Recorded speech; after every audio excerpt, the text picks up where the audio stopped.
Ni kweli Neema unaishi kwa ajili ya Isa? Mimi baba alipambana, ni mtu ambaye hata darasa 7 kumaliza. Kwa hiyo akasema nenda chuo kasome. Mimi nikarudi na degree.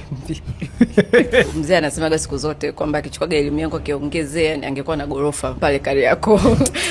Miezi minne baadaye broker ananiambia haya nitumie email useme kwamba uza hizi hisa. Nikamwambia uza hisa za NMB akauza. Ni kweli tulidabo. Nikaona nikamchezo. Nifafanue vizuri. Mimi nina 100,000. Naambiwa tu kuna hisa mfano sielewi. Nifafanule kama mtoto wa darasa la 7. Yaani wewe ukinunua hisa tuseme ya Tanga Cement, wewe ni mmiliki wa Tanga Cement. Ili wewe kuwa mmiliki lazima uelewe biashara unayowekeza. Unawekeza kwa sababu umeona Neema amekuja online akasema mimi nina hisa za CRDB. Hujajiuliza why CRDB. Ukiwa unaanza kuwekeza, usianze na hisa kwanza.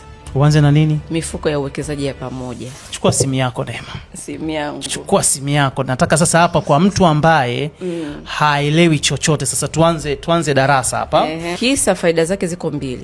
Moja, ongezeko la thamani kwamba itapanda base. Nyingine ndo gawio. Tunaashumu mshahara wao ni 200,000 mpaka 250,000. Huu unaweza kumshauri kuwekeza? Toa kasimia fulani wekeza afu sahau kuhusu hela. 400,000 si bwana kiongezea mwezi unaokuja pili kanunue kiwanja.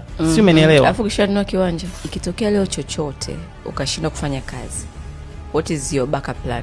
Tunapenda hela za haraka sana, ndio maana unaona vitu kama Kalinda, LBL vilichota sana watu. Ila mimi sana ningependa kushauri wa Tanzania, vijana wa Kitanzania, kuna kitu kimoja ambacho tuko nyuma sana. Kuna hela sana ziko nyingi kwenye internet, mtandao. Sema wengi wetu tunaishia kuwa watu ambao tunajibu tu watu ovyo ovyo kwenye mitandao, atuangalie fursa.